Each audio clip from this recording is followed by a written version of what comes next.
This week's Parsha is Parshas Tetzaveh, also being Shabbos Parshas Zachor, where we read about the mitzvah of wiping out Amalek completely.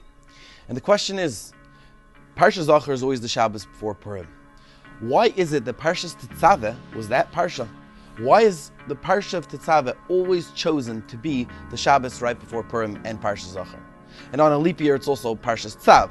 But the question is twofold.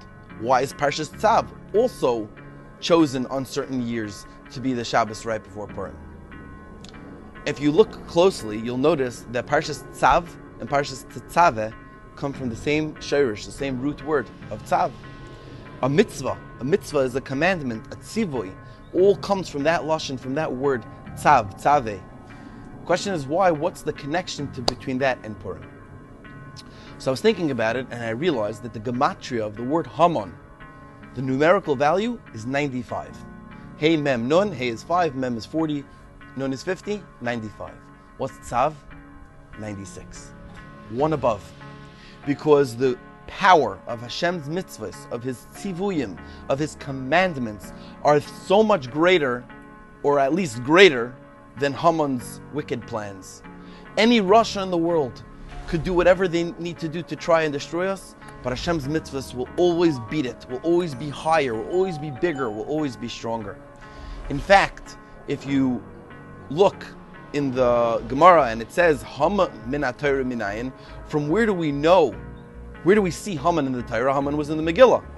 But how do we know Haman himself, from the Torah itself? Where do we see a remez to Haman in the actual Chamisha Chumshei Torah? Says the Gemara in Bereshis, where Adam ate from the Eitz Hadas, Hashem goes over to Adam.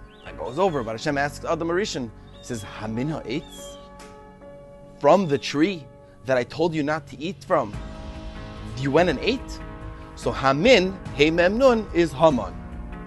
It's the same oisius, the same letters. But the question is, what does one have to do with the other? Just because it's Hey Mem Nun doesn't mean, how does that refer to Haman? The answer is, I thought about this and I heard after from Rabbi Eitan Feiner Shlita that Rabbi Moshe Wolfson Zatzal says this, that Rashi says, what was Hashem asking? Hamino eitz.